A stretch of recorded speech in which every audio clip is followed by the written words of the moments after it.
My dear brothers and sisters, we have heard in our first reading from the first book of Samuel the famous story of the battle between David and Goliath, the Philistine, the giant against the little David.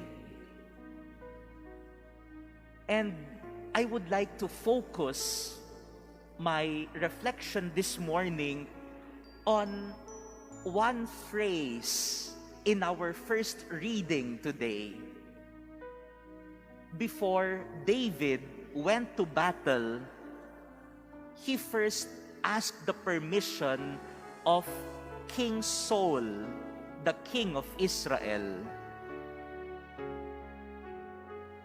Before he went to battle, they were conversing with one another. How can you defeat this giant? How can you defeat this warrior?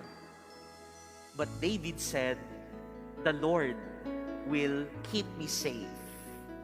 And before David went to battle, King Saul said something to him. He said, "Go, the Lord will be with you."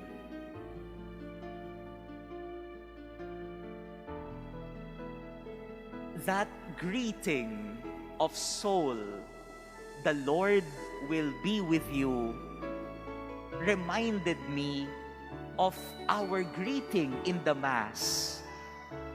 The priest reminds you always, "The Lord be with you."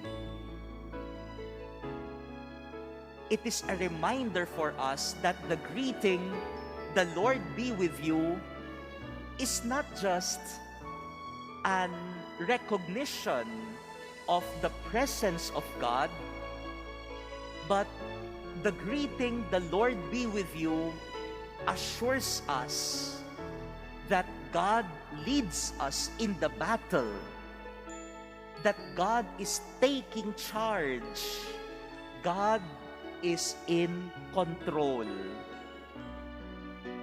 Sana po ito yung mapaalala sa atin ng pagbasa ngayong umaga, na tuwing binabati tayo ng pari sa misa at sinasabi sa ating, "The Lord be with you," sumainyo ang Panginoon. Hindi lamang pala ito nagpapaalala sa atin ng presensya ng Diyos, kundi pinapaalala sa atin na hawak ng Diyos ang lahat. God is taking charge. God is in control. We have seen this in our gospel reading today when Jesus is facing a battle against the Pharisees and the scribes who were asking him, "Are you going to cure this man on a Sabbath? That is against the law." But Jesus has taken charge. He wins the battle because Jesus is in control. I am reminded of our celebration of the Mass. Kaya pala, sinasabi palagi ng pari sa misa, "The Lord be with you," because God becomes in control of the celebration. He is taking charge of what is happening in the Mass. At the beginning of the Mass, as we start, I always greet you, "The Lord be with you," meaning it is God who gathers us in this Mass. Before I read the Gospel, I greet you, "The Lord be with you," reminding us that it is Jesus who is speaking. He is taking charge. Before we begin the Eucharistic prayer later, I will again greet you, The Lord be with you.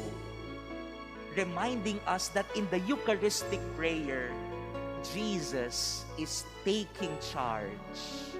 He will change the bread and wine into His own body and blood. And before I give you the final blessing later, I will again greet you. The Lord be with you, reminding us that it is not just the priest who is blessing you. God is taking charge.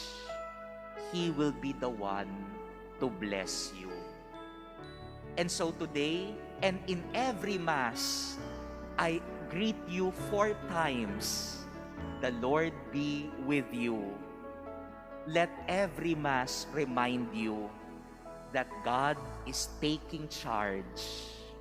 He is taking control. He will lead you into battle. He is in charge. My dear brothers and sisters, the greeting, "The Lord be with you," is not only used by Catholics.